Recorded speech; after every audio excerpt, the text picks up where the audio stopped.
Nous allons tous apprendre à mieux décrypter l'info.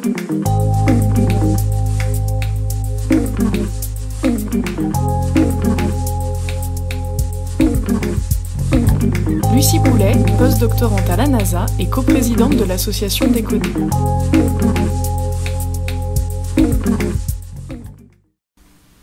Bonjour à tous. Alors moi je vais vous parler du rôle des chercheurs dans le développement de l'esprit critique, notamment en prenant l'exemple d'un journal de vulgarisation scientifique fait pour et par les élèves du secondaire qui s'appelle le journal Décoder. La création de ce journal part d'un constat simple. Par an, il y a plus de 3 millions d'articles scientifiques qui sont publiés dans le monde, partout. Pourtant, quand on regarde les chiffres, on se rend compte que 9% de la population française et 6% de la population américaine pensent que les missions Apollo ont été tournées en studio, qu'il n'y a pas eu d'atterrissage sur la Lune.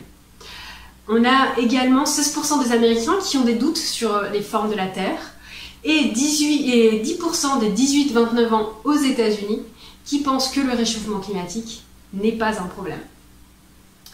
Donc, en tant que chercheur, en regardant ces chiffres et le nombre d'articles publiés par an, on se dit qu'il doit y avoir un problème dans la manière qu'on a de diffuser l'information scientifique au grand public.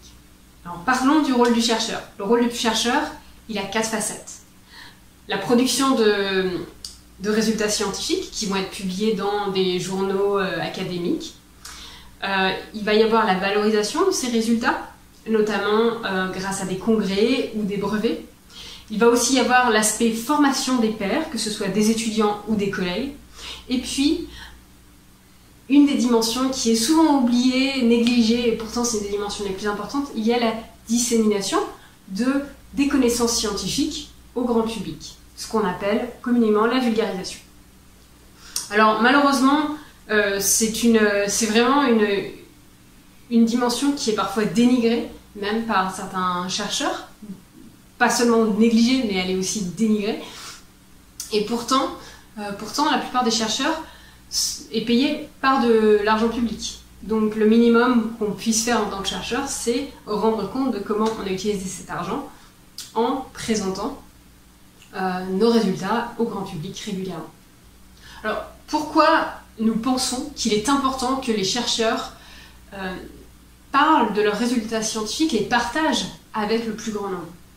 Parce que ces résultats scientifiques vont servir à différentes catégories de personnes de différentes manières. Par exemple, les autorités publiques vont les utiliser, ces résultats, pour répondre aux enjeux sociétaux. Ensuite, les entrepreneurs vont utiliser ces résultats pour créer de nouveaux produits qui vont servir au bénéfice de tous, on l'espère. Et puis ensuite, il y a tous les citoyens, l'ensemble des citoyens, qui vont bénéficier de ces résultats scientifiques pour mieux comprendre le monde qui nous entoure, mais aussi pour pouvoir faire des choix éclairés. Par exemple, il a été démontré que les anti-vaccins ont moins de connaissances des maladies dont on est protégé grâce aux vaccins et qu'ils refusent les vaccins en se basant sur des arguments qui ne sont pas fondés sur des preuves scientifiques. L'accès à la connaissance scientifique, ça va aussi permettre de mettre des faits en perspective, de pouvoir comparer différentes sources, et c'est ça qui permet le développement de l'esprit critique et d'être capable de distinguer des fake news de faits scientifiques. Et puis, nous pensons aussi que c'est important de partager ces résultats régulièrement parce que ça va permettre de combler en fait ce fossé qu'il existe parfois entre le monde de la recherche et le grand public. Permet une espèce de démystification et de rendre tous ces concepts de la recherche, qui sont parfois un petit peu abstraits, un peu plus concrets pour tout le monde. Malheureusement, ces résultats sont le plus souvent publiés uniquement dans des journaux académiques, qui sont des journaux qui ne sont pas gratuits du tout, lorsqu'on n'est pas affilié à une université ou à une institution de recherche. Dans notre monde néolibéral, la connaissance est une denrée marchande. Donc, le grand public doit payer pour accéder à ces résultats, alors que c'est ce même grand public qui a déjà payé les chercheurs pour faire la recherche. Donc, ça c'est la première barrière. La deuxième barrière, c'est que la plupart des articles scientifiques est écrit dans un jargon qui est en général inintelligible pour les profanes. Et puis, il y a une autre barrière. Nous, on travaille avec des élèves du secondaire. L'autre barrière, ça va être que tous ces articles sont écrits en anglais. Et l'anglais va être une barrière pour des adolescents français. Donc, ces connaissances scientifiques se heurtent déjà à tout ça. Ça, c'est les premiers problèmes. Ensuite, un autre problème, c'est que les fake news se propagent beaucoup plus rapidement que les vraies informations. Donc nous, ce qu'on veut montrer à ces élèves, c'est que la connaissance scientifique se construit lentement, qu'elle se construit avec des essais et des erreurs, que c'est un travail collectif qui requiert la confrontation entre théorie et résultats expérimentaux et des changements de paradigme. Par opposition à une information qui va être sortie de nulle part et partagée des millions de fois en un temps très court sur les réseaux sociaux. C'est pour ça qu'il est important de s'y prendre très tôt et que nous avons développé ce journal pour des élèves du secondaire. Parce qu'ils sont en plein développement de leur esprit, surtout de leur esprit critique et de leur curiosité aussi. Et donc c'est vraiment crucial à ce moment-là de leur donner les clés pour être capable de différencier ce qui est une opinion, ce qui est un fait scientifique, et bien sûr d'identifier les fausses informations et les théories qui sont bancales. Donc pour ça, on se base sur des principes d'éducation populaire qui sont expérimentés, testés, répétés.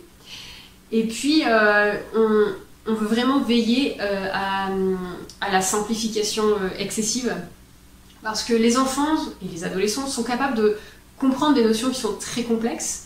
Et ce qu'il faut, c'est que nous, on soit capable d'adapter notre vocabulaire à leur niveau. Ce qui les empêche de comprendre le plus souvent, c'est le vocabulaire utilisé et non pas les concepts complexes en eux-mêmes. Donc ce qu'on veut, nous, c'est être capable d'adapter le langage à notre public et non pas leur donner des informations qui soient excessivement simplifiées dès le début. Et donc c'est à ça qu'ils vont travailler avec des chercheurs. Alors pour nous, les objectifs de ce projet sont vraiment l'enseignement de la méthode scientifique et du processus de revue par les pairs, ainsi que bien sûr le développement de l'esprit critique de ces élèves. Et en parallèle de tout ça, également la destruction de ce mythe du chercheur qui peut exister à cause de cette distance qu'il y a parfois entre le monde de la recherche et les élèves du secondaire. Alors voilà, comment ça marche si vous êtes chercheur ou chercheuse et que vous voulez participer, ou si vous êtes enseignant ou enseignante. Donc on va avoir les chercheurs dans un premier temps qui vont nous soumettre des articles donc sous forme d'un résumé d'à peu près 5 lignes et un titre. Ensuite, les enseignants intéressés vont choisir parmi cette liste, ce catalogue d'articles. Et le chercheur ou la chercheuse qui a été choisi par les enseignants va proposer une version en 2000 mots de son article. Donc la version en 2000 mots, c'est pas une version qui est simplifiée, c'est une version qui est simplement raccourcie. Ensuite, les élèves vont travailler de manière active sur cet article en proposant de vrais amendements sur les définitions, en proposant l'ajout de figures, de schémas, de tableaux, et puis des réorganisations ou même des questionnements si certaines parties justement de la méthode scientifique ne sont pas claires pour eux. À la fin, l'objectif c'est qu'ils aient une version de cet article qui soit compréhensible pour des élèves de leur niveau. Donc si c'est une classe de 4e, ils vont produire un article qui va être compréhensible pour des élèves de 4e, 3e. Et voilà, donc ensuite ils discutent avec le chercheur ou la chercheuse de leur changement, et puis quand tout le monde est satisfait de la version, qui est donc la version finale, celle-ci se retrouve sur notre site internet, accessible à tous gratuitement. L'autre manière de participer, c'est d'avoir une classe qui veut réaliser une certaine expérience scientifique, Donc ils vont monter un protocole, ils vont faire cette expérience et ils vont écrire un article sur cette expérience. Et donc à ce moment-là, un chercheur ou une chercheuse du domaine va pouvoir les aider à monter le protocole et puis relire leur article scientifique qui décrira le contexte, les méthodes, les résultats et les discussions de cette expérimentation.